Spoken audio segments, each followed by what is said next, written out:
স্বাধীনতার ঘোষণা নিয়ে সংবিধানে যে অংশটা যোগ করা হলো এই সংশোধনের মাধ্যমে, শেখ মুজিবুর রহমানের জীবিত কালে 3.5 বছরতে কেন এটা যোগ করা হয় নাই? বুদ্ধিজীবীদের সংগ্রাম এবং সামরিক বাহিনীর সংগ্রাম এভাবে মুক্তিযুদ্ধের ইতিহাস দিয়ে বিভক্ত হয়েছে। এখন শুধু স্বাধীনতার ইতিহাস মানে মুক্তিযুদ্ধের 9 মাস 8.5 মাসের ইতিহাস, 265 দিনের ইতিহাস, এটা হচ্ছে একটা ভার্সন। এটা হচ্ছে military version of the war. রাষ্ট্র সংস্কারে বুদ্ধিজীবীর ভূমিকা না বলে আমি ভিন্ন বলি বুদ্ধিজীবী সংস্কারে রাষ্ট্রের ভূমিকা কি। আমার দৃষ্টিভঙ্গি হচ্ছে যে বুদ্ধিজীবী তিনি যিনি সবসময় প্রশ্ন তোলেন অন্যায়ের বিরুদ্ধে, অন্যায় শাসনের, মানে he is the intellectual rebel. বাংলাদেশে আমি একজনও বুদ্ধিজীবী দেখতে পাই না। 71-এর কথা বলছি, দেশ যখন স্বাধীন হওয়ার একদম দ্বার প্রান্তে, পাকিস্তান আর্মি সারেন্ডার করলো 16ই ডিসেম্বর। তার 2-3 দিন আগে আমাদের রাষ্ট্রকে যারা তখনকার জন্য যারা বিদেশি একটা আমাদের উপনিবেশিক একটা পরিস্থিতি এবং ধ্বংসযজ্ঞের দিকে নিয়েছে, তারা বুদ্ধিজীবীদেরকে হত্যা করলো। এখান থেকে আমার মনে হয় আর কি যে বুদ্ধিজীবীরা যে কত গুরুত্বপূর্ণ মানে রোল প্লে করতে পারেন। তো সেখান থেকে শুরু করতে চাই যে ওরা বুদ্ধিজীবীদেরকে মারলো কেন? ওরা তো বুদ্ধিজীবীদের মেরেছে, এটা তো দুঃখের বিষয় আমাদের জন্য, কিন্তু বুদ্ধিজীবী ছাড়াও অন্য লোককে মারে নাই। তাহলে আমরা বুদ্ধিজীবীদের কথাটাতে বেশি করে বলছি কেন? ওরা তো রিক্সাওয়ালাদেরও মেরেছে। 25শে মার্চের রাতের কথা বলেন, ঢাকা বিশ্ববিদ্যালয়ে তারা কত মানুষকে মেরেছে। তার মধ্যে আমাদের বিশ্ববিদ্যালয়ের শিক্ষক 22 জন বা 24 জন হবে, যা লেখা আছে সেটা থেকে বলছি। ছাত্র আছে, সেখানে মধুদাও ছিলেন। এখন মধুদাকে বুদ্ধিজীবী বলবেন না ব্যবসায়ী বলবেন সেটা আপনার ব্যাপার। অনেক সাধারণ মানুষকে মেরেছে। তাহলে পাকিস্তানিরা কত মানুষ মেরেছে সেই তালিকাটা আমরা করতে কি পেরেছি? আমরা বলেছি একটা মোদ্দা কথা 30 লাখ। এখন শর্মিলা বোস বলছে মাত্র 30,000। আপনি এখন শর্মিলা বোসকে পাকিস্তানের দালাল বলে উপেক্ষা করতেই পারেন, আমিও করি। এখন কেউ কেউ বলছে যে সেটা অন্য কিছু, কিন্তু আমাদের জিজ্ঞাসা করতে 53 বছরও শহীদদের একটা তালিকা আমরা বের করতে পারিনি। এটা ভালো যে 14ই ডিসেম্বর আমরা শহীদ বুদ্ধিজীবী দিবস ঘোষণা করেছি, কারণ সব কিছু একটা ইংরেজিতে ফাদার্স ডে থাকে, প্রেসিডেন্টস ডে থাকে, একটা বুদ্ধিজীবী দিবস থাকতেই পারে। কিন্তু শহীদ হওয়া ছাড়া আমাদের বুদ্ধিজীবীদের আর কি কি ভূমিকা ছিল? একটা ন্যাশনাল মার্টিরোলজি আমরা তৈরি করেছি যে বুদ্ধিজীবীরা শহীদ হয়েছে, এটা বিশেষ শোকের ব্যাপার। শহীদ তো অন্য মানুষরা হয়েছে। আমরা কি করেছি একটা শ্রমিক হত্যা দিবস? করিনি।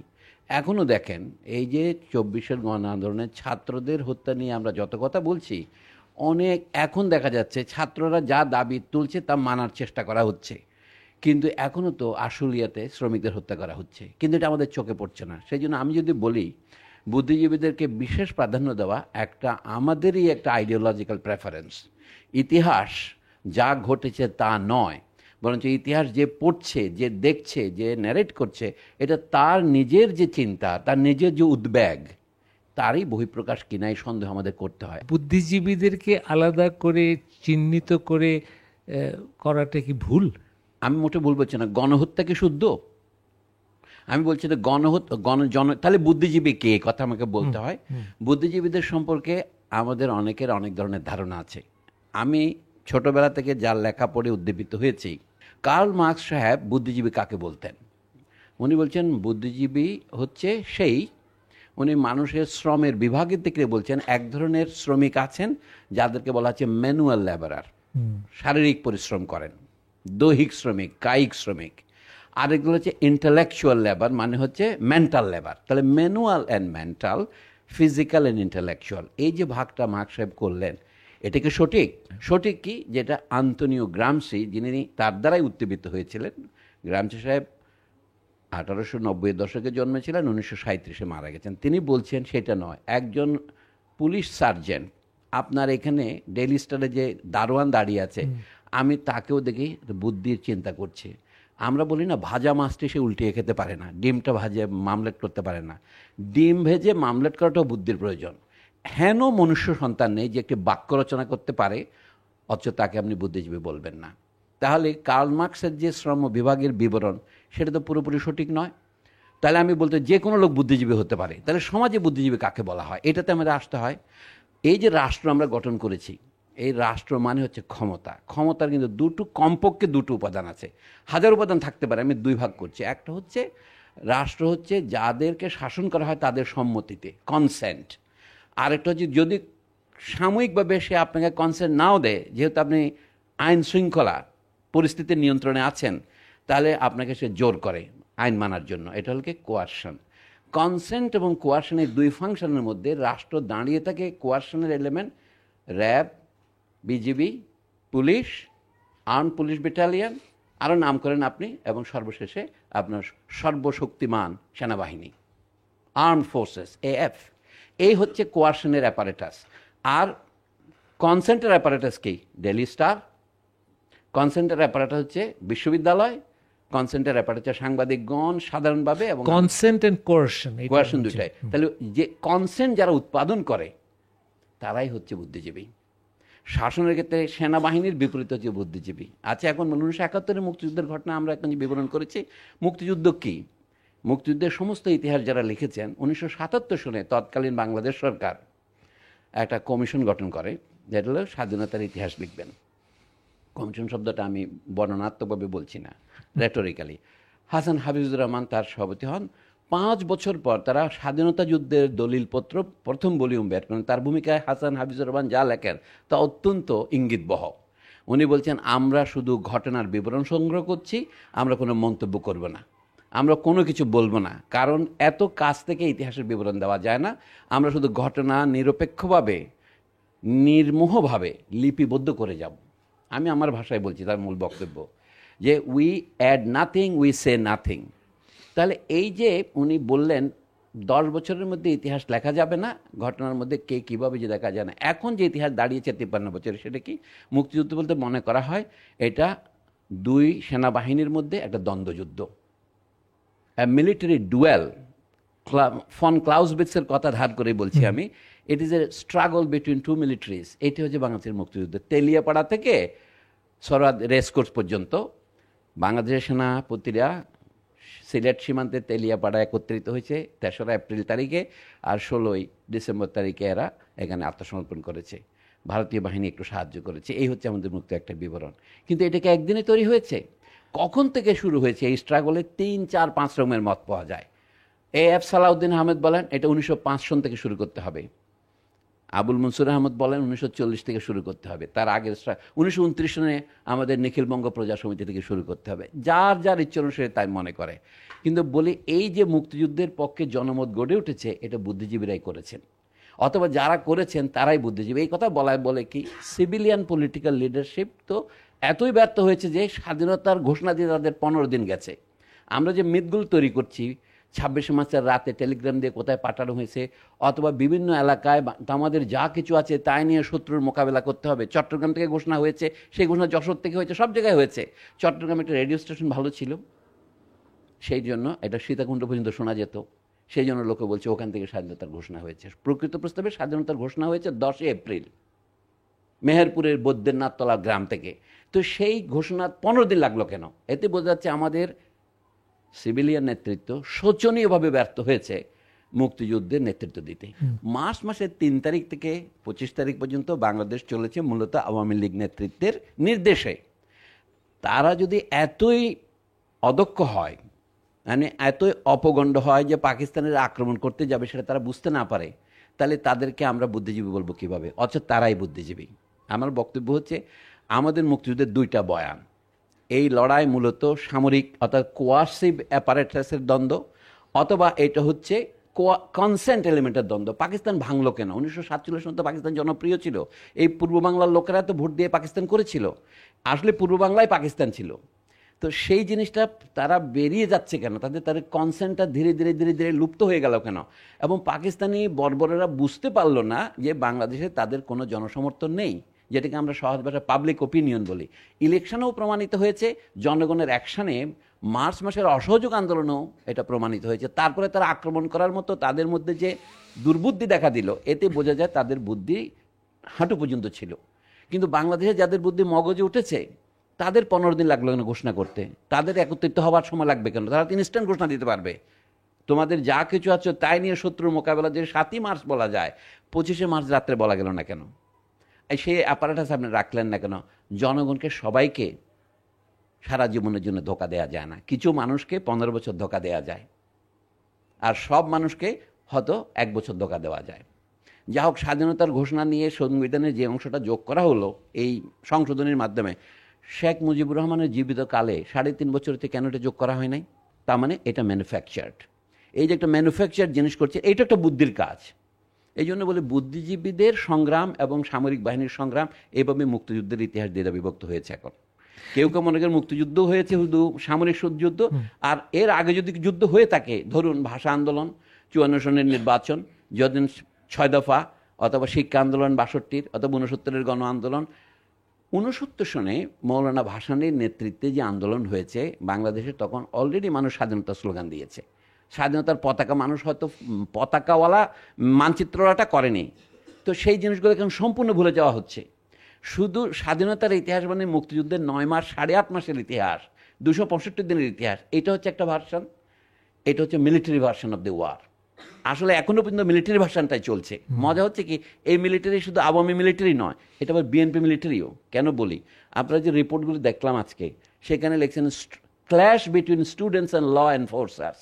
একজন মানুষ মৃত পড়ে আছে লুঙ্গিওয়ালা, রক্ত থোকা থোকা পড়ছে, আপনারা লিখছেন ল এনফোর্সার্স। আপনাদের সাহস হয় নাই বা শক্তিতে কুলায় নাই বলা যে এটা পুলিশ হত্যা করেছে। ক্ল্যাশের মধ্যে তারা নিহত হয়েছে, তো সরকারি বয়ান, এর সাথে ডেইলি স্টার বয়ানের কোনো পার্থক্য আমি দেখি না। এই জন্য বলছি কনসেন্ট ম্যানুফ্যাকচারিং, এইটা হচ্ছে বুদ্ধিজীবীদের কাজ। এই যে উনি বললেন বুদ্ধিজীবী কে, বুদ্ধিজীবী মানে কয়টা বই লিখেছে সেটা নয়। রাষ্ট্রের মধ্যে নেতৃত্ব বজায় রাখার জন্য, ক্ষমতা বজায় রাখার জন্য 2 ধরনের শক্তি লাগে। আমি রিপিট করে বলছি, যারা গায়ের জোরে ক্ষমতা বজায় রাখার জন্য শেষ মুহূর্তে ল এনফোর্সার হয়, তারা হচ্ছে কোয়ারশন এলিমেন্ট। আর যারা ডেইলি স্টারের মধ্যে একটা রিপোর্টের মধ্যে লেখে বিটুইন ল অ্যান্ড ফোর্সাস, আপনি কিন্তু অলরেডি বৈধতা উৎপাদন করছেন। এই জন্য বুঝে বুদ্ধিজীবী কে, যে বৈধতা উৎপাদনের জন্য বুদ্ধিবৃত্তির সংগ্রাম করে। সে পুলিশ সার্জন হতে পারে, সেও বুদ্ধি ব্যবহার করে, এমনকি অধ্যাপক আব্দুর রাজ্জাকের মতো অতি উঁচু মানের বুদ্ধিজীবী হতে পারে। কাজেই বুদ্ধিজীবী কে, এটা যদি আমরা নির্ণয় না করি, তাহলে এই আলোচনা অর্থবিহীন হয় না। আমি এভাবে বলি, রাষ্ট্র সংস্কারে বুদ্ধিজীবীর ভূমিকা না বলে আমি ভিন্ন বলি বুদ্ধিজীবী সংস্কারে রাষ্ট্রের ভূমিকা কি। আপনার কথা শ্রদ্ধা ভরে গ্রহণ করে বলছি যে আপনি এক ধরনের বুদ্ধিজীবীদের ব্যর্থতার বিবরণ দিলেন, বাট থিওরিটিক্যালি সমাজে একটা বুদ্ধিজীবীদের একটা স্থান থাকা উচিত না? অবশ্যই আছে, আমি মোটো ব্যর্থতার কথা বলি নাই। পাকিস্তান হয়েছে, এটা কার সফলতা? অনেক মানুষ রক্ত দিয়ে, নজির আহমেদ সলিমুল্লাহ মুসলিম হলের ছাত্র ছিলেন, পাকিস্তান নামে একটি পত্রিকা বিক্রি করতেছিলেন, তাকে দাঙ্গাকারীরা ছুরি মানে মেরেছে। দাঙ্গাকারীরা মানে তার বিপরীত পক্ষের লোকেরা তাকে মেরেছে। এরকম পাকিস্তান আমলে যে ঢাকা বিশ্ববিদ্যালয়ের ছাত্র সংখ্যা ছিল 1000-এর মতো পাকিস্তান হওয়ার মুহূর্তে, তাদের কথা কেউ বলে না। এখানে মুসলিম ছাত্রলীগ বলে একটা সংস্থা ছিল, কলকাতায় ছিল। শেখ মুজিবুর রহমান ছিলেন ওইটার গোপালগঞ্জ জেলা শাখার নেতা। 71-এর মুক্তিযুদ্ধের দালালি করেছেন যে ভদ্রলোক, তিনি ছিলেন সাধারণ সম্পাদক। তো আমি এই জন্য বলছি, সেই কাহিনীটা কেউ বলতে চায় না। আমাদের এখানে বুদ্ধিজীবীরা না হলে পাকিস্তান হতো না। ঢাকা বিশ্ববিদ্যালয় কি বুদ্ধিজীবী উৎপাদন করেছে? তারপরে বুদ্ধিজীবীরা না হলে, ঢাকা বিশ্ববিদ্যালয় কেন্দ্রিক বুদ্ধিজীবী অথবা রাজশাহী বিশ্ববিদ্যালয়ের শামসুজ্জোহা শহীদ না হলে, শুধু শহীদ হওয়াটাই বুদ্ধিজীবীদের কাজ নয়, বুদ্ধিজীবীরা যে গণিত শেখায় এটাও বুদ্ধিজীবীর কাজ। সেই জন্য আমি বলছি, আমরা যে শিক্ষা ব্যবস্থার প্রধান কাজটা কি, আবারও গ্রামসীর নাম নিয়ে বলছি, উনি বলছেন কাজ হচ্ছে আপনার জন্য শুধু ভোকেশনাল কর্মচারী তৈরি করা নয়, বুদ্ধিজীবী তৈরি করা। তা এই বুদ্ধিজীবীদের যদি কোনো ভূমিকায় সমাজে না থাকে, তাহলে তো আমরা এখানে আলোচনাই করতাম না। বুদ্ধিজীবী বলতে যে আপনি আমাদের সমস্যা হচ্ছে কোথায় জানেন মাহফুজ ভাই, সেটা হচ্ছে আমরা বড় বড় বুদ্ধিজীবীকে বুদ্ধিজীবী মনে করি। এমনকি আপনার অফিসে পিয়নের চাকরি যে করছে, সেই যে প্রচণ্ড বুদ্ধি ব্যবহার করছে, এই যে ছবি তুলেছে মেলায়, দারুণ বুদ্ধিজীবী, কিন্তু শুধু টেকনিক্যাল কাজ না, কোন অ্যাঙ্গেল থেকে ছবি তুলবে, এই যে একটা মেয়েকে ধরে নিয়ে যাচ্ছে, নূরকে তুলতেছে, মেয়েটা ছাড়িয়ে নিচ্ছে, এই যে ছবি তোলার অ্যাঙ্গেল, ও তোর বুদ্ধি প্রকাশ পায়।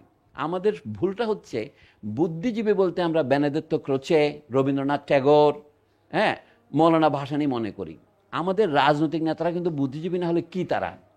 আমি শেষ করি কথাটা এইভাবেই, প্রত্যেক রাজনৈতিক দল হচ্ছে মূলত বুদ্ধিজীবীদের সংগঠন। তাদের কতগুলি আধা সামরিক সংগঠন থাকে, RSS এর মতো ভলান্টিয়ার বাহিনী থাকে, মূলত বুদ্ধিজীবীদের সংগঠন। কিন্তু বুদ্ধিজীবী কমপক্ষে 3 স্তরের হয়, কমপক্ষে বলছি। সবচেয়ে নিচেরস্তর আছে যাদেরকে ইংরেজিতে আপনি বলবেন ট্রু বিলিভার্স। তারা জাকির নায়েকের বক্তৃতা শুনে মানে আপনার উদ্দীপিত হয়, তারা দলের পেছন, তারা ভক্ত, তারা কোনো বিচার করে না, বিলিভার, তারা দেশের জন্য প্রাণ দিতে চায়, নেতার জন্য। উপরের দিকে আছে কি জানেন, সেগুলো বড় বড় নেতারা, মানে জাতীয় নেতা অথবা পলিটিক্যাল লিডার, যাদেরকে আমরা সংক্ষেপে রুলিং ক্লাস বলি। আর মাঝখানে যারা আছেন, যারা জনমত উৎপাদন করেন, তারা চাকরি করতে পারেন শিক্ষক হিসেবে, তারা চাকরি করতে পারেন আপনার সাংবাদিক হিসেবে, ডাক্তার হতে পারেন, ইঞ্জিনিয়ার হতে পারেন, উকিল হতে পারেন। এই যে মধ্যবর্তী স্তর, যারা প্রকৃতপক্ষে জনমত গঠন করেন, ডিসিপ্লিন তৈরি করেন, অথবা ধরেন জেলা পর্যায়ে নেতা, উপপর্যায়ে নেতা, এরাই হলো ট্রু বুদ্ধিজীবী। কিন্তু আমরা বুদ্ধিজীবী বলে সমাজে বিশেষ কোনো শ্রেণী নাই, প্রত্যেক শ্রেণী নিজের বুদ্ধিজীবী থাকে। আমাদের গন্ডগোলটা হচ্ছে যে এখানে অভিযোগটা আমি সুলাইমান ভাই, ধরেন ডাক্তার অবশ্যই তার একটা ইন্টেলেকচুয়াল লেভেল থাকতে হবে, ইঞ্জিনিয়ার, হ্যাঁ, মানে যে আমরা সমাজে যে স্তরে কাজ করছি, আমি সাংবাদিক, obviously I am using my mind. কিন্তু তারপরে ধরেন আপনি শিক্ষক যখন হলেন, আপনি তো শিক্ষা দেওয়ার জন্যে শিক্ষক হলেন, ঠিক আছে, বই লিখবেন, সমাজকে একটা ডাইরেকশন দেবেন। সো তাই আপনাকে আমরা এক জায়গায় নিচ্ছি যেখানে আপনি বুদ্ধিজীবী, আপনাকে বলছি, আমাকে বলছেন সাংবাদিক, আরেকজনকে বলছেন ডাক্তার, ইঞ্জিনিয়ার। আমরা সবাই আমাদের মাথা তো ব্যবহার করছি, আমাদের ইন্টেলেকচুয়াল, আমাদের অবভিয়াসলি থিঙ্কিং একটা জায়গা আছে, নাহলে আমি ডাক্তার কিভাবে হবো, নাহলে আমি ইঞ্জিনিয়ার কিভাবে হবো। কিন্তু আমি একটা ইঞ্জিনিয়ারকে বুদ্ধিজীবী বলছি না, যদিও সে বুদ্ধির অনেক কাজ করছে। আমরা শিক্ষকদেরকে, রাইটারদেরকে, ওনাদেরকে বুদ্ধিজীবী বলছি বিকজ ওনাদের আর কোনো মানে ডেফিনিশনে দেওয়া যাচ্ছে না। তো আমি আরেকটা কথা বলি, আমি যে কোনো একটা রাজনৈতিক দল যারা চালায়, তারা নিচের থেকে উপরের থেকে যদি আমি 3 ভাগ করি, উপরে তো সর্বোচ্চ নেতারা আছেন, জি, আর নিচে আছেন সর্বনিম্ন যারা সমর্থক দল, যারা প্রাণ দিতে যায়, যারা ভোট দিতে যায়, যারা মিছিল করে, যাদেরকে মাঝে মাঝে টাকা দিয়ে আনা যায়। আর মাঝখানে যে এই সংগঠনের কাজটা যারা করেন, আমাদের দেশের পপুলার ভাষায় যাদের ক্যাডার বলা হয়, এদের মধ্যে আমি ধরে নিচ্ছি বুদ্ধির প্রয়োগটাই বেশি। মাঝে মাঝে মাসলম্যান আসে, গত আন্দোলনের সময় দেখা যায় না, তারা লাঠি নিয়ে ছাত্রদের পিটাচ্ছে, কিন্তু বেশিরভাগই জনমত উৎপাদন করে। আমি বারবার বলছি, একটা ক্ষমতা কেন্দ্র যার নাম রাষ্ট্র, তাকে বজায় রাখতে হলে নানা রকম অ্যাপারেটাস লাগে। তার মধ্যে জনমত উৎপাদনের যে অ্যাপারেটাস, এটার একটা হচ্ছে পলিটিক্যাল পার্টি। পার্টির সাথে কিন্তু তার অন্যান্য সহযোগী সংগঠন থাকে, মূলদলের সাথে ছাত্র সংগঠন থাকে, যুব সংগঠন থাকে, ড্যাব থাকে। ড্যাব কি? সে মূলত ডাক্তার, কিন্তু তাহলে তার ড্যাব করতে হবে কেন? অথবা সে যে স্বাধীনতা চিকিৎসা পরিষদ হয়, সেটা কি? তার মানে হচ্ছে সে ডাক্তারদের মধ্যে সংগঠন চালায়। আমি ডাক্তারি বুদ্ধিটাকে আপাতত একপাশে রাখছি, কিন্তু তিনি যে পলিটিক্যাল সঙ্গী হিসেবে কাজ করেন তার মূল দলের, নাহলে তার সম্মেলনে অমুক দলের মন্ত্রীকে, সাধারণ সম্পাদককে ডাকে কেন? সুতরাং বুদ্ধিজীবী বলতে বোঝাতে চাচ্ছি, বুদ্ধিজীবীদের সংগঠন হচ্ছে রাজনীতি। এখন আসল কথা হচ্ছে, 1971 যুদ্ধের সময় আমাদের রাজনৈতিক নেতারা কোনো রকমের প্রতিরোধ রচনা করতে না পেরে পায়ে হেঁটে ভারতে চলে গেল। They were catapulted into exile. তাহলে আপনি এদেরকে বুদ্ধিজীবী বলবেন? তাহলে এই জন্য আমাদের সামরিক বাহিনীর পক্ষ থেকে যে ইতিহাসকে স্পন্সর করা হচ্ছে, মানে সামরিক বাহিনী কিন্তু একটা বুদ্ধিজীবী বাহিনী। এমন নয় যে তারা যুদ্ধ করে বলে তাদের বুদ্ধি ব্যবহার করে না। একটা জোক আছে যে যুদ্ধ এমন তুচ্ছ ব্যাপার নয় যে এটা জেনারেলদের হাতে ছেড়ে দিতে হবে। তো আমি বলবো, বুদ্ধি আবার এমন তুচ্ছ ব্যাপার নয় যে শুধু বিশ্ববিদ্যালয়ের অধ্যাপকদের হাতে ছেড়ে দিতে হবে। আরও বুদ্ধিজীবী আছে, কিন্তু আমি বলছি আমাদের বুদ্ধিজীবীদের প্রতি স্পষ্ট পক্ষপাত আছে। আপনি যেটা পাকিস্তানিরা যেমন আমাদের বুদ্ধিজীবীদের টার্গেট করেছেন, তারা ঠিকই বুঝেছিলেন এরাই বাংলাদেশকে যে ধীরে ধীরে পাকিস্তানের শোষণের বিরুদ্ধে, পাকিস্তানের ঔপনিবেশিক অবস্থার বিরুদ্ধে সচেতন করে যারা তুলেছে, ভাষা আন্দোলনে করেছে, রবীন্দ্রসঙ্গীত আন্দোলনে করেছে, অন্যান্য স্বাধিকার আন্দোলনে করেছে, এটা পাকিস্তানের ঠিকই বুঝতে পেরেছিলেন। সেই জন্য তারা বুদ্ধিজীবীদের আক্রমণ করেছে। তারা আক্রমণ করেছে বাংলাদেশের আন্দোলনকে। তা আন্দোলনের মাথাকে তারা আক্রমণ তো করবেই, কিন্তু মাথায় সব কিছু নয়। আমি বলছি মাথাকে, এটা উপরের স্তরে ভুল করলে চলবে না, নিচেরও স্তরে আছে। পাকিস্তানের আক্রমণ বুদ্ধিজীবীদের করেছে, এটা অনস্বীকার্য, কিন্তু তারা তো অবুদ্ধিজীবীদেরও করেছে।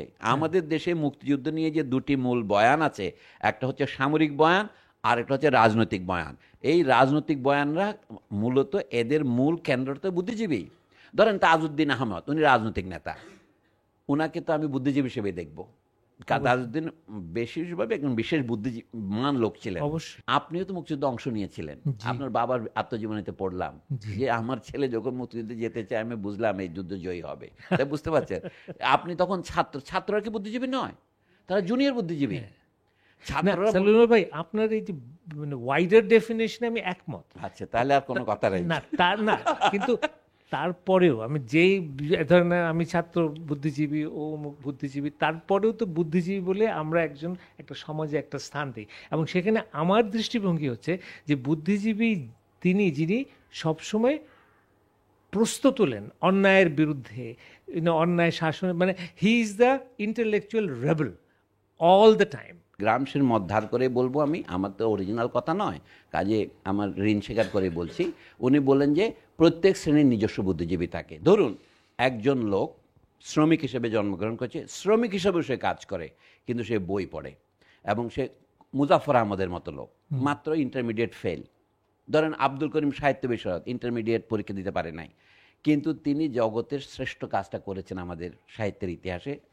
এবং মুজাফফর আহমদ কলকাতায় গিয়ে ডক শ্রমিকদের মধ্যে কাজ করেছেন, তারপরে তিনি নজরুল ইসলামকে আশ্রয় দিয়েছেন, সাহিত্য পত্রিকার সম্পাদক হয়েছেন। তাকে বুদ্ধিজীবী না বলে কাকে বলবো? আমি এই জন্য বুদ্ধিজীবী হচ্ছে সেই নিজের শ্রেণীতে সে শ্রমিক আছে, কিন্তু শ্রমিকত্বের মধ্যে সে বুদ্ধির বিকাশ ঘটিয়েছে। আমাদের আবুল বাশারের মতো, ধরেন এই যে যত আমাদের দেশের বামপন্থী নেতা ছিলেন, এরা কেউ পেশায় শ্রমিক, কিন্তু তারা এমন বুদ্ধিমান যে তারা পূর্ব বাংলা আদা উপনিবেশিক না আদা সামন্ততান্ত্রিক এই তর্ক শুরু করেছেন। এদেরকে বলে অর্গানিক ইন্টেলেকচুয়াল। অর্গান শব্দের অর্থ হচ্ছে যে দৈহিকভাবে শ্রমিক কিন্তু মানসিকভাবে সে বুদ্ধিজীবীর ভূমিকা পালন করছে। মনোদৈহিক এই কথাটা ইংরেজিতে আসছে অর্গানিক আকারে। আমাদের দেশের লোকে মনে করে অর্গানিক মানে বোধ হয় বেগুন, এটা অর্গানিক বেগুন নয়, এ হচ্ছে অর্গানিক। আর অন্য যাদের কথা আপনি বলছেন বুদ্ধিজীবীরা প্রশ্ন করে বলেন, এরাই প্রশ্ন করে। যারা প্রশ্ন না করে, ঢাকা বিশ্ববিদ্যালয়ের শিক্ষক সমিতি যে কাজটা করেছে গত 15 বছর, ঘৃণ্য কাজ, সেইটাকে বলে ট্রেডিশনাল ইন্টেলেকচুয়াল। এদেরকে আমরা বলি পরম্পরাগত, এটা ভদ্র বাংলা। অভদ্র বাংলা হচ্ছে কি, এরা মান্ধাতার আমলের বুদ্ধিজীবী। মান্ধাতা মানে হচ্ছে ট্রেডিশনাল। এলে মান্ধাতা বুদ্ধিজীবী এবং বেগুন বুদ্ধিজীবী, দুই ধরনের বুদ্ধিজীবী আছে। তো আপনি যাদেরকে বুদ্ধিজীবী বলছেন, অর্থাৎ প্রত্যেক শ্রেণী নিজের বুদ্ধিজীবী উৎপাদন করে। আপনি যাদেরকে প্রশ্ন করা বলছেন, এখানে আরেকটা ঘটনা ঘটে, এটাকে বলে আমরা আমাদের বলে শ্রেণীচ্যুতি। আপনি বড় লোকের ঘরে জন্মেছেন, অর্থাৎ আপনার দেহ বুর্জোয়াদের মধ্যে রয়েছে, যে নিজের শ্রেণীর বিরুদ্ধে ন্যায়ের খাতিরে, সত্যের খাতিরে বিদ্রোহ করে সত্য কথাটা বলে। এটা আপনি হলেন সেই শিশু যে রাজার নতুন জামা দেখে, আরে রাজার গায়ে তো কোনো কিছুই নাই। এরকম বুদ্ধিজীবী আছে। কিন্তু যারা শ্রমিকত্ব, আমি কথাটা কার্ল মার্কসের বিরুদ্ধে প্রতিবাদ করে বলছি, ম্যানুয়াল অ্যান্ড মেন্টাল লেবারে আমার শরীর ম্যানুয়াল লেবার করে, কিন্তু আমার মাথা তাই বলে নিষ্ক্রিয় থাকে না। এই যে আমাদের স্পষ্ট শ্রম বিভাগ, কিছু লোক বুদ্ধির চর্চা করে, কিছু লোক মাংসের চর্চা করে, ব্যাপারটা সঠিক নয়। মানুষ মাত্র একটা ইন্টিগ্রেটেড বিইং, মানুষ মাত্র একটা অর্গানিক বিইং। প্রত্যেক মানুষের চিন্তা করে, যে মানুষ কথা বলতে পারে সে কিন্তু বুদ্ধিজীবী। আমি বলছি প্রতিটি মানুষই কবি। জীবনানন্দ দাশ একটা ভুল কথা বলেছিলেন, সকলেই কবি নয়, কেউ কেউ কবি। এটা ডাহা মিথ্যা কথা। যে বাক্য রচনা করে, যে বকে, সেই কবি। কারণ মানুষের বাক্য রচনার ক্ষমতা অসাধারণ একটা মৌলিক কাজ। এই যে আমরা যে আরেকটা জিনিস তৈরি করেছি, এই ছেলে মেধাবী, ওই ছেলে মেধাবী নয়। আমি জানি না আপনি ক্যাডেট কলেজে পড়েছিলেন কিনা। মানে ক্যাডেট কলেজে যাতে ভর্তি করা বলে মেধার ভিত্তিতে ভর্তি করা হয়। আরে ষষ্ঠ শ্রেণীর বাচ্চাকে আপনি কিসের মেধার ভিত্তিতে ভর্তি করান? ক্যাডেট কলেজে অতিরিক্ত সুবিধা দিচ্ছেন, আপনি কিছু না করেই অকারণে বৈষম্য তৈরি করছেন। অন্য দেশে সুযোগ দিচ্ছেন না কেন? এবং অথচ আপনার যুক্তিটা কি? মেধা। অথচ আমি বলছি এটা সম্পূর্ণ অসত্য, সম্পূর্ণ অবৈজ্ঞানিক, সম্পূর্ণ অনৈতিহাসিক। এটা শুধুমাত্র শাসক শ্রেণীকে রক্ষা করার জন্যে, আপনি শাসক শ্রেণী উৎপাদন করার জন্য করছেন। তো এইটা যে বুদ্ধিজীবী দেখতে পায়, তাকে আমি বুদ্ধিজীবী বলবো রেবেল। ঢাকা বিশ্ববিদ্যালয়ে পড়ার সৌভাগ্য আমার হয়েছিল, কিন্তু এখন যখন পিছনে ফিরে তাকাই, ঢাকা বিশ্ববিদ্যালয়ে কি অসাধারণ সুবিধা প্রাপ্ত। যেটুকু সুবিধা আছে, 1800 কিলো ক্যালোরি খায় একজন ছাত্র, মানে দারিদ্র সীমার 2200-এর অনেক নিচে। তারপরেও এটা কত সুবিধা প্রাপ্ত। বিশ্ববিদ্যালয়গুলি তৈরি করা হয়েছে, হল তৈরি করা হয়েছে, সেখানে সবাই জায়গা পাচ্ছে না বলেই আমরা উপন্যাস লিখছি আমি আবু বক্কর। লক্ষ্য করার বিষয় যে সবাইকে মানে সিট দেওয়া হচ্ছে না, পিটানো হচ্ছে, শিবির ট্যাগ দেওয়া হচ্ছে। অথচ যারা সুবিধা পাচ্ছে, এই সুবিধার সমাজের অন্য ছেলেমেয়েরা পাচ্ছে না। কিন্তু এটা কিসের ভিত্তিতে? একটা ফলস বৈজ্ঞানিক থিওরির উপর প্রতিষ্ঠিত। সেটা হচ্ছে কেউ কেউ মেধাবী, কেউ কেউ মেধাবী নয়। মেধাবী হওয়া তো ইন্ডিপেন্ডেন্ট ভেরিয়েবল না, এটা ডিপেন্ডেন্ট ভেরিয়েবল। আপনি ঠিকমতো খেতে পাচ্ছেন কিনা, আপনি ওই যে স্কুলের দরবক পাড়ায় অথবা কামার পাড়ায় গিয়ে আপনি তাকে অক্ষর শেখাতে পারছেন কিনা, অনেকগুলো স্তর অতিক্রম করে আসার পর আপনি বলছেন কি এই ছেলে মেধাবী, ওই ছেলে মেধাবী নয়। সে মেধাবী বলেই ঢাকা কলেজে ভর্তি হতে পারবে, মেধাবী বলে ক্যাডেট কলেজে ভর্তি হতে পারবে, মেধাত বলে ঢাকা বিশ্ববিদ্যালয়ে ভর্তি হতে হবে। এই সমগ্র জিনিসটা অসত্যের উপর প্রতিষ্ঠিত। সেটা কি? কোনো মানুষ মেধাবী, কোনো মানুষ মেধাবী নয়। এটা ঠিক নয়। মানুষের মধ্যে মেধা বেশি কম হইতে পারে। ভবিষ্যতের দিকে আপনি কি বলবেন যে আমাদের এই নতুন রাষ্ট্র, এই যে সম্ভাবনার একটা সৃষ্টি হয়েছে, নতুন দিকে যেতে পাচ্ছি, এখানে বুদ্ধিজীবী সাধারণভাবে আমি তো ধরে নিলাম একটা জেনারেলাইজড ডেসক্রিপশন যে সব ক্ষেত্রেই বুদ্ধির একটা প্রয়োজনীয়তা এবং তার উপস্থিতি আছে, বাট এই যে শিক্ষক, তারপরে যারা রাষ্ট্রবিজ্ঞান পড়ান বা সত্যিকার অর্থে ফিলসফার, আমি এই গোষ্ঠীকে করে তাদের কি ভূমিকা হওয়া উচিত আপনার দৃষ্টিভঙ্গিতে আগামী? জুলাই আন্দোলন, অগস্ট আন্দোলনে যে আশা দেখা দিয়েছে, আমি এদেরকে বুদ্ধিজীবী বলেই মনে করি। এই যে তরুণ বুদ্ধিজীবীরা যারা দু একজন এখন সরকারের উপদেষ্টা হয়েছে, তো দেখি যে এদের লেখাপড়া এবং বিদ্যার যে ধার অসাধারণ। বিশেষ করে মাহফুজ আলম বলে ছেলেটা আপনার নামের সাথে মিশে যাচ্ছে, তার দুটো বই কিন্তু বের করেছে। ঢাকা বিশ্ববিদ্যালয় তৎকালীন সময়ে কী হয়েছিল, ও কিন্তু এটা নেতা হবার আগে তলে তলে করেছে। আমাদের এই জন্য আশা করার কারণ আছে। আমাদের সমাজ নিষ্ফলা নয়। আমাদের সমাজ থেকে কে কোথা থেকে এই নেতাদের উদ্ভব কেউ জানতো না। এরা টিকবে কিনা আমি সে ভবিষ্যৎ বক্তা হিসেবে আমি কিছু বলতে পারবো না, কিন্তু ওরা যা দেখিয়েছে, একবার বলে খেল দেখিয়েছে যে হাসিনার শাসনকে আমাদের পলিটিক্যাল ভাষায় বলে লেট ফ্যাসিজম। লেট বলছে এই কারণে, ক্লাসিক্যাল ফ্যাসিজম ইটালিতে হয়েছিল এবং জার্মানি তার অনুকরণ করেছিল। হিটলারকে বলা হতো জার্মানিস মুসোলিনি প্রথম দিকে আর কি। তো কেন মুসোলিনি তো 1922-এ ক্ষমতায় এসেছেন, আর হিটলার তো ক্ষমতায় আরও অনেক 1933-এ।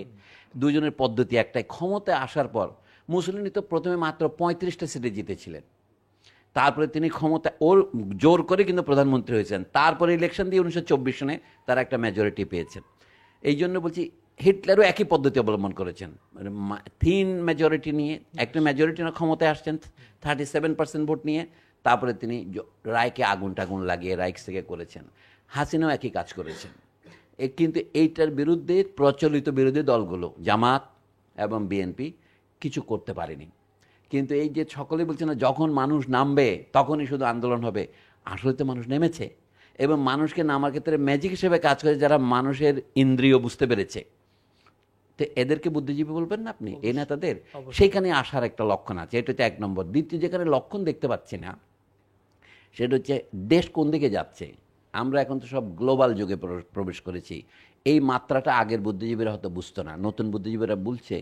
এখন আমার পক্ষে একেবারে নিখুঁতভাবে বলা সম্ভব নয়। আমি মনে করি যে মানুষের উপরে বিশ্বাস হারানো পাপ, রবীন্দ্রনাথ ঠাকুর বলেছিলেন না? তা আমি মনে করি আমাদের এখানে পুরনো নেতৃত্ব শেষ হয়ে গেছে। এটা তারা বুঝতে পারছে না, কারণ পৃথিবীতে এমন কোনো সমাজ ব্যবস্থা নেই যে নিজে শেষ হয়ে গেছে এটা স্বীকার করতে চায়। সে সুপারসিডেড হয়ে গেছে এটা স্বীকার করতে চায় না। No social form ever agrees to confess that it is superseded. সেই কারণে আমরা এখন একটা অদ্ভুত অবস্থায় আছি, যেটার নাম সংকটের সংজ্ঞা হচ্ছে the old is dying but the new cannot be born. In the interregnum a myriad of morbid phenomena appear. এই হচ্ছে আমাদের বর্তমান অবস্থা। এই স্তরে এখন আছি বলে মনে হয়। আমরা একটা ইন্টাররেগনামে আছি, মানে the old is dead but the new cannot be born। এই কারণ হচ্ছে পুরনো জঞ্জাল একে বেরোতে দিচ্ছে না। আপনার গাছের জন্য অঙ্কুর উদ্গার সময় উপরে একটা যদি পড়ে থাকে, ইট পড়ে থাকলে আপনাকে সাইড দিয়ে বেরোতে হবে। একটাকে ব্যাটল ব্র্যাকটার একটা মজার লাইন আছে, উনি বলছেন the shortest distance between 2 points is a crooked line especially when there is an obstacle। চীনে যাইতে হলে আপনাকে ওই কাশ্মীর ওদিক দিয়ে ঘুরে যেতে হবে অথবা বার্মা দিয়ে যেতে হবে। এটা মানে শুদ্ধ হিমালয়ের উপর দিয়ে যাওয়া যায় না। এই জন্য the shortest distance between India and China is longer than it should be। আমি জাস্ট দেখতে চাই যে ভবিষ্যতে বিশ্ববিদ্যালয়ের শিক্ষকরা, ভবিষ্যতের যারা বিভিন্ন যে পর্যায়ে আছেন, তারা কি পরিবর্তিত ভূমিকা রাখবেন না? আমার একটা ধারণা হলো যে ধরেন লেটেস্ট ঢাকা বিশ্ববিদ্যালয়ের শিক্ষকরা, তাদের একটা বিরাট মানে বলতে পারেন যে তারা একটা কি বলবো নিজেদের ভবিষ্যৎ ধ্বংস করলো, বিকজ শিক্ষকরা রাজনীতির মধ্যে ঢুকে গেলেন। এখন প্রত্যেক শিক্ষক তো অবশ্যই তার রাজনৈতিক মতামত থাকবেই, কিন্তু তারা যখন সংগঠন করে একদল নীল সাদা এইসব হলো, তখন তো তারা তাদের বুদ্ধিটাকে তো একটা জায়গায় মানে করে দিল, একটা জায়গায় বন্দি করে দিল। তো তারা তো they couldn't really think independently because of that political commitment. তো আমরা কি ভবিষ্যতে এরকম চিন্তা করতে পারি যে শিক্ষকরা, হ্যাঁ নিশ্চয়ই তাদের রাজনৈতিক প্রেফারেন্স থাকবে, বাট সাংগঠনিকভাবে করতে পারবে না? আমি যেমন সাংবাদিক হিসাবে মনে করি যে আমাদের এই পেশার চরম একটা মানে ধ্বংসের দিকে গেছি যখন আমরা ভাগ হয়ে গেলাম। আমাদের মধ্যে বিএনপি সাংবাদিক, আওয়ামী লীগ সাংবাদিক, অমুক সাংবাদিক, তো তাহলে তো আর সাংবাদিকতা থাকলো না। আমি যদি মানে কেমন করে আমি আশা করব যে জনগণ আমাকে বিশ্বাস করবে, আমার সাংবাদিকতার মধ্যে সে একটা সত্যতা খুঁজে পাবে, যখন আমি অলরেডি একটা রাজনৈতিক। আপনি সাংবাদিকদের সম্পর্কে যা বিবরণ করলেন তা একটি শব্দে প্রকাশ করা যায়, বিভক্তি। বিভক্তি। আমি ওখান থেকে বিটা চেপে রাখি বাঁ হাতে, আর থাকে ভক্তি। বুঝতে পারছেন? এই ভক্তি কি গিয়ে বলে কি নেত্রী বলে সম্বোধন করে, ভাপা পিঠা খেতে যায় 400 লোক একসাথে। তো 400 লোক একসাথে কিভাবে কথা বলবে? এটা হচ্ছে ভক্তির প্রাবল্য।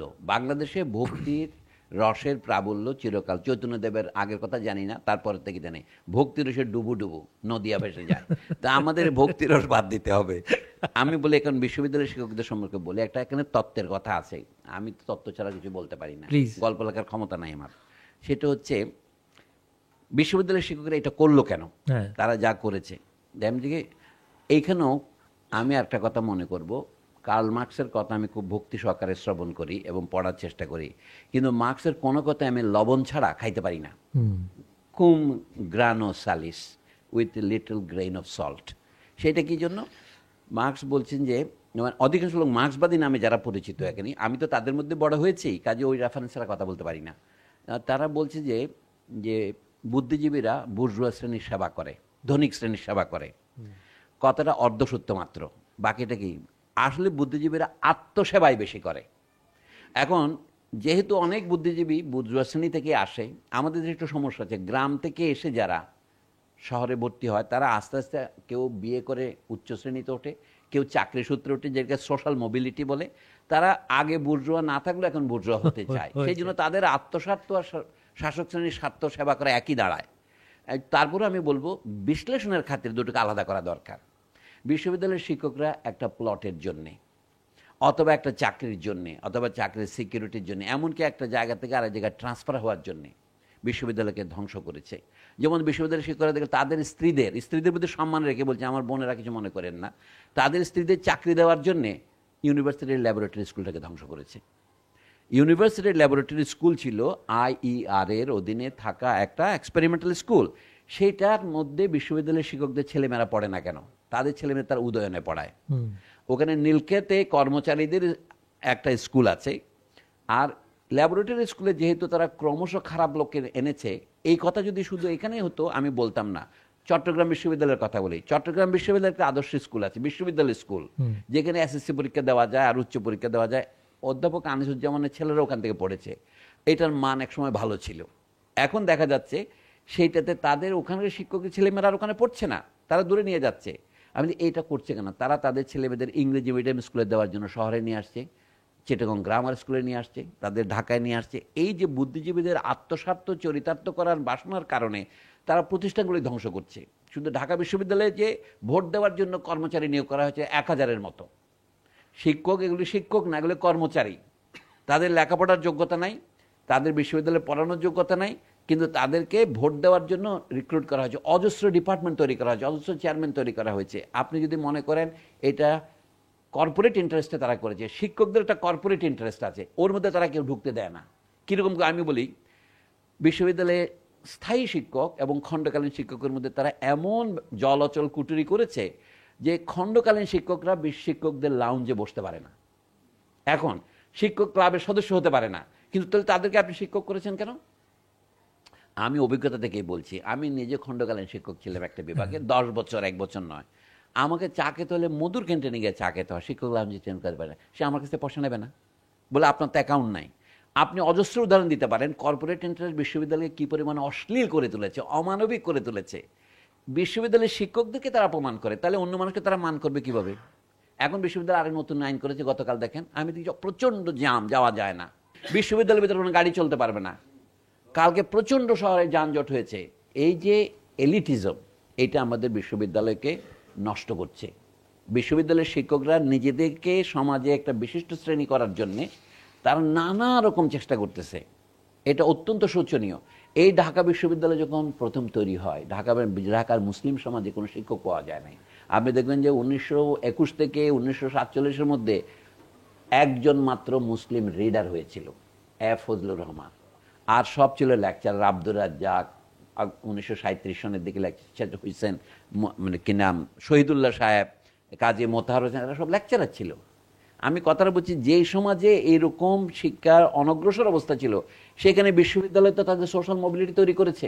পাকিস্তান আমলে হিন্দু শিক্ষকরা 2-1 বাদে সবাই একযোগে দেশ ত্যাগ করেছে, তারা সব চলে গেছে ওখানে। 1971-এ আমাদের অনেক শহীদ হয়েছে বলছেন, 71-এর পরে আমাদের বিশ্ববিদ্যালয়ে একটু সম্প্রসারণ হয়েছে, অনেকগুলো হল হয়েছে। তাহলে এই জন্য বলছি, বিশ্ববিদ্যালয়ের শিক্ষকদের চাকরি বাকরির একটা হাট বাজার, একটা গাবতলি হয়েছে এটা বিশ্ববিদ্যালয়। এটা বিদ্যাচর্চা তো আমাদের এখানে লক্ষ্যের মধ্যে নাই। আমরা শুধু চাকরি দেওয়ার জন্য, স্বজন তোষণের জন্য। আর নগদ উদাহরণ হিসেবে দিলাম, ইউনিভার্সিটি ল্যাবরেটরি স্কুলের আপনারা একটা রিপোর্ট করেন, কে ছিল ওখানে, কে হয়েছে। আরও আছে, বুদ্ধিজীবীদের আরও একটা অবহেলা আছে ঢাকার। আমি বলি বলেই লোকে আমাকে নিয়ে একটু হাসাহাসি করে, বলে লোকটার মাথা বোধ খারাপ। আপনি ঢাকা শহরের বাড়িগুলো দেখেন, ধানমন্ডিতে, গুলশানে, কোনো জায়গায় এখানে একটা প্রাইমারি স্কুল নাই কেন? বুদ্ধিজীবীদের এটা চোখে পড়ে না? বুদ্ধিজীবীর দায়িত্ব কিছু ঢাকা বিশ্ববিদ্যালয়ের এলাকার ভিতরে থাকা। এখানে কোনো পাবলিক গ্রন্থাগার, যাকে বলে গণগ্রন্থাগার নাই কেন? পাবলিক লাইব্রেরি কোথায়? বাড়িদারা, গুলশান, বনানী, যেগুলো বড় বড় লোকেরা থাকে, এমনকি ধানমন্ডি পর্যন্ত, এইসব বাড়িঘরের নামগুলো এত ইংরেজি কেন? আমি তো ইংরেজি শব্দ লেখার বিরোধী নয়, বাংলা তো থাকতে হবে। আপনি ডেইলি স্টার তো বুদ্ধিমানের কাজ করেছেন, ডেইলি স্টার বাংলা, এটা তো করেছেন না? আমাদের ইংরেজি পত্রিকা না, আমাদের একটা হিব্রু পত্রিকা থাকা দরকার। আমি বিষণ্ণ কোনো প্রতিবাদ করছি না, কিন্তু ঢাকা শহরের বাড়িঘরের নাম একতরফা ইংরেজিতে হবে কেন? আপনি 21শে ফেব্রুয়ারিতে সামনে আসতেছে, একটা ইনভেস্টিগেটিভ রিপোর্ট করেন, এই যে ধানমন্ডির কত পার্সেন্ট বাড়ির নাম ইংরেজি, কত পার্সেন্ট বাড়ির নাম বাংলা? আমি আপনাকে চ্যালেঞ্জ করি, 10% নাম বাংলায় পাবেন না। আমি যখন এটা বলি যে আমাদের এখানে ইংরেজি মিডিয়াম শিক্ষা অব্যাহত রাখার পক্ষে, আপনিও দেখেছেন, আপনি এ লেভেল ও লেভেল ছেড়ে সংবর্ধনা দেন, এটা নৈতিকভাবে প্রশ্ন করার সময় আসছে আমাদের। এটা বৈষম্য তৈরি করছে কিনা? আপনি যদি প্রমাণ করতে পারেন এটা বৈষম্য তৈরি করছে না, তাহলে আমি এটার পক্ষে যাব। আপনি যদি মনে করেন যে না, অনেকে বলছে আমাদের যদি প্রাইভেট ইউনিভার্সিটি না হতো, অনেক মেয়ে আমাদের বিদেশে পড়তে যেত না, তারা এখানে পড়তে পারছে, এটা একটা ভালো যুক্তি। অনেকে যুক্তি দিচ্ছেন যে যদি এ লেভেল ও লেভেল এখানে না দিতে হয়, তারা দার্জিলিং চলে যাবে। তো যাক না দার্জিলিংয়ে, আপনি জাতীয় শিক্ষা ব্যবস্থাকে নষ্ট করছেন কেন? এই অনেকগুলো প্রশ্ন আছে যেগুলি বুদ্ধিজীবীরা তুলতে পারতেন, কিন্তু নিজের স্বার্থে তুলছেন না। আমাদের ইংরেজি শিক্ষার আরও প্রতিষ্ঠান লাগবে। বর্তমানে যত শিক্ষক ইংরেজি আমাদের পড়াচ্ছেন, তার চেয়ে বেশি লাগবে। তারা কেউ বেকার হবে না, কিন্তু তারা আশঙ্কা কি, ইংরেজি মিডিয়াম উঠিয়ে দিলে তারা বেকার হয়ে যাবে। আশ্চর্য ব্যাপার। এই জন্য আমাদের বিশ্ববিদ্যালয়গুলিতে ইংরেজি মিডিয়াম থেকে আসা ছেলে মেয়েদেরকে 10%, 15% কমিশন বেশি দেওয়া হয়, রেয়াত দেওয়া হয়, ছাড় দেওয়া হয়। এই যে একটা অদ্ভুত ধরনের রসায়ন চলছে, আপনি কি মনে করেন আমাদের বুদ্ধিজীবীরা তাদের সঠিক ভূমিকা পালন করছে? আপনি ভাষা আন্দোলন করেছিলেন, মুক্তিযুদ্ধ করেছিলেন, এখন আপনি বাংলা ভাষাকে হত্যার জন্য আজ সত্য নয়, আজ সত্যাগ্রহ শক্তির উদ্বোধন করছেন। আপনি বাংলা এবং ইংরেজি দুটোই আমাদের শেখা উচিত। আমি সংক্ষেপে বলি, বাংলা বা ইংরেজির সম্পর্কটা কি? আমি বলি এটা ম্যাটোনিমিক রিলেশন, একটার পাশে একটা থাকবে। এটা নেটওয়ার্কিং। আমি যদি ইংরেজি জানি, আমার বাংলা ভালো হবে, আমি বাংলা জানলে আমার ইংরেজি ভালো হবে। এইটা আপনার তর্স হচ্ছে না কেন? আপনি এটাকে ম্যাটাফরিক্যাল রিলেশন করছেন। আপনি সিলেক্ট করছেন ইংরেজি বাংলার মধ্যে কোনো একটা, আপনি বাংলাকে সরিয়ে দিয়ে ইংরেজি সাবস্টিটিউট করছেন। The relation of selection and substitution is called a metaphorical relation. What is it? It is a symptom of your illness. এটা অসুস্থতা। আর ম্যাটোনিমি হচ্ছে কম্বিনেশন এন্ড কন্টিগুইটি। ইংরেজির সাথে আপনি শক্তি বৃদ্ধি করবেন, that is a relationship of desire. মানে হচ্ছে metonymy is a desire, metaphor is a symptom. মানে একটা হচ্ছে অসুস্থতা, আর একটা হচ্ছে সুস্থতা। আপনি পৃথিবীর সমস্ত ভাষার সাথে আমি সংযোগ করব। আমি এই কথাগুলি তো বুদ্ধিজীবীদের বলা উচিত না? এই জন্য আমি বাংলাদেশে আমি একজনও বুদ্ধিজীবী দেখতে পাই না। I do not, you tell me a single man who has raised a question on this. আপনি বুদ্ধিজীবী প্রশ্ন তোলা বললেন না, এই বাংলাদেশে ইংলিশ মিডিয়াম শুধু নয়, ইংলিশ ভার্সন চালু রাখা, এইটা নিয়ে প্রশ্ন করেছে কোনো বুদ্ধিজীবী? ইউপিএল একটা আলোচনা ডেকেছিল, বইটার লেখকের নাম হচ্ছে নগুগি ওয়া থিওঙ্গো। কিছুদিন আগে ওনার নাম ছিল জেমস নগুগি। বইটার নাম হচ্ছে ডিকলোনাইজিং দ্য মাইন্ড। তিনি বলছেন যে পৃথিবীতে এক ভাষার সাথে আরেক ভাষার সম্পর্ক হবে। আমাদের 7,000 বা 5,000 বা 10,000 ভাষা আছে, ডায়ালেক্ট বাদ দেন, তাদের মধ্যে সম্পর্কটা থাকতে হবে। তো সম্পর্কটা কি হবে? উনি বলেন, আপনি যদি নিজের ভাষা শিখে আরেকটি ভাষা শেখেন, এটার নাম empowerment. I am quoting Ngugi wa Thiong'o. 2 নম্বর, উনি বলছেন যদি আপনি নিজের ভাষা বাদ দিয়ে, অর্থাৎ মাতৃভাষা নয়, এটা আপনার মাতৃভাষা কিনা কিছু আসা যায় না, দেশের ভাষা, কমিউনিটির ভাষা, যেটার জন্য রক্ত দিয়ে আপনি রাষ্ট্রভাষা করেছেন, এখন সেটাকে আপনি ইন্টারন্যাশনাল মাদার ল্যাঙ্গুয়েজে উন্নীত করেছেন। এটা যে ডিসেপশন, এটা যে বুঝতে পারে না তাকে কি বুদ্ধিজীবী বলবো আমি? তাহলে এই ডিসেপশন করে আপনি কি করতেছেন? আপনি বললেন যে আমরা এখন বাংলা ভাষায় পড়লে আমাদের শিক্ষার মান খারাপ হয়ে যাচ্ছে, এই জন্য আপনি ইংরেজি মিডিয়াম চালু করছেন। এটার নাম কি? Creating a hierarchy rather than networking. এইটার নাম তখন কি বলছেন? এনস্লেভমেন্ট। এখন should we proceed towards empowerment or enslavement? আমি কথা বলি কি, ইংলিশ অ্যান্ড বেঙ্গলি রিলেশন কী হবে আমাদের দেশে? ঐতিহাসিক কারণ আমি ইংরেজি ফেলে দিতে পারি না, এটা হবে বেঙ্গলি প্লাস ইংলিশ। আর মাতৃভাষা যদি আমার উর্দু হইতো, উর্দু প্লাস ইংলিশ বলতাম। পাকিস্তানে এই ক্রাইসিস রয়েছে, কিন্তু English has one over Urdu in Pakistan. Pakistan 8টি ভাষাকে 1973 সালের সংবিধানে স্বীকৃতি দিয়েছে জাতীয় বা অফিসিয়াল ভাষা আকারে, রাষ্ট্রভাষা আকারে, কিন্তু ইংরেজির আধিপত্য সেখানে কোথাও ক্ষুণ্ণ হয়নি। আমাদের কোনো হয় না, ভারতেও হয়নি, কিন্তু আমাদের একটু ইউনিকনেস ছিল, যেহেতু আমরা হোমোজেনিয়াস দেশ, বেশিরভাগ লোক বাংলা বলে, অন্যান্য মাতৃভাষা, তবু বাংলাকেও আপনি স্থায়ী করতে পারেন নাই। এই জন্য বলে আমরা কি চাই, ইংলিশ অ্যান্ড বেঙ্গলি রিলেশনশিপ কি এম্পাওয়ারমেন্টের হবে না এনস্লেভমেন্টের হবে? মানে the policy we are following, বর্তমান গভর্নমেন্ট, আমি এই জন্য বলি ইউনূস সরকারকেও আমি এটা সবিনয় নিবেদন করি, তারা কি এই দেশে এই ইংরেজির আধিপত্য বন্ধ করার জন্য কোনো পদক্ষেপ আদৌ নিতে পারবেন? I doubt it. আমার education should it go towards empowerment or enslavement? খুবই খুবই গুরুত্বপূর্ণ প্রশ্ন। সব কিছুই একটুখানি শেষের দিকে আসতে হয়, বাট এই প্রশ্নটা দিয়ে আমি আজকের অনুষ্ঠানটা, মানে অ্যাটলিস্ট আমার সঙ্গে ওনার কথাটা শেষ করতে চাই, যে what is our future, enslavement or empower? আমাদের দেশ গণতান্ত্রিক কিনা, আমাদের দেশ বৈষম্য বিরোধী কিনা, এটার একটা মাপকাঠি বলছি আমি। যদি আপনি শিক্ষা সর্বজনীন করতে চান, জেনারেলি অ্যাভেলেবল করতে চান, I am not using the word universal, এটা সার্বজনীন, সর্বজনীন যদি করতে চান, তাহলে আপনার দেশীয় ভাষার শিক্ষা দেওয়া ছাড়া আর কোনো উপায় নাই। এখনো পর্যন্ত আমাদের নিরক্ষরতা যে শতকরা 100% দূর করতে পারি না, তার একটা কারণ, কাজে আমাদের শিক্ষা যদি গণতান্ত্রিক করতে চাই, আমরা যদি মিন করি, প্রতারণা না করতে চাই, তাহলে আমাদের ভাষার সাথে তো কোনো আপোষ করা চলে না। কারণ মাতৃভাষায় ছাড়া যে শিক্ষা সর্বজনীন হয় না, এটা জগতের ইতিহাস প্রমাণ করেছে, কলোনিয়াল যুগের ইতিহাস প্রকাশ করেছে। সুতরাং এটা নিয়ে কোনো তর্ক নেই। আসলে তাহলে প্রমাণ হচ্ছে আমরা আসলেই কি সর্বজনীন শিক্ষা চাই, নাকি আমরা প্রতারণা করছি? আমি যে বাংলা ভাষাটা আমাদের আত্মভাবের অহংকারের কারণ আপনি বলেন, আমি তো বলে বাংলা ভাষা আমাদের ভয়ানক প্রতারণার একটা হাতিয়ারও বটে। আমরা এক মুখে বলছি আমরা গণতান্ত্রিক রাষ্ট্র চাই, কিন্তু আমরা যে শিক্ষানীতি, শিক্ষার ভিতরে যে ভাষানীতি, যে কারিকুলাম নীতি ফলো করছি, এটা সম্পূর্ণভাবেই গণতান্ত্রিকতার বিরোধী। তাহলে বর্তমান রাষ্ট্র যদি এই থেকে সরে না আসে, তাহলে এই যে political impasse, fascism, military rule, autocracy, dictatorship, and fascism, late fascism, right fascism, left fascism, এটা থেকে আমরা কখনোই মুক্তি পাবো না। এই জন্য আমি মনে করি ভাষানীতি জিনিসটা, ভাষা কিন্তু একটা অলঙ্কার নয়। আমি আবার বলছি, ভাষা is not a means of communication, it is a means of self expression, means of symbol, not only imaginary. এই লোকে বাংলাদেশে আমি কোনো বুদ্ধিজীবী দেখতে পাই না, এই জন্য এই আলাপগুলি করার যে সুযোগ আপনি আমাকে দিলেন, এটা একটা অভূতপূর্ব ঘটনা বাংলাদেশে। আমি যে কথা দিয়ে শেষ করতে চাইছিলাম, যে আমাদের ভবিষ্যৎ, বিশেষ করে আমাদের শিক্ষানীতি, চিন্তার বিকাশ, এখানে আমরা কি এম্পাওয়ারমেন্টের দিকে যাব না আমরা এনস্লেভমেন্টে যাব? I think this is a very relevant question, এবং আমাদের জন্য প্রতিনিয়ত এই প্রশ্নটা আমাদের হৃদয়ে যেন স্পন্দন করে, হৃদয়ে যেন থাকে। আমি খুবই খুবই কৃতজ্ঞ সলিমুল্লাহ ভাই আপনার কাছে, যে সব কিছুর মধ্যে এই বাক্য থেকে আমার একটা অনুভূতি, এবং আমি সবাইকে বলবো এই অনুভূতিটা তাদের জন্য থাকে।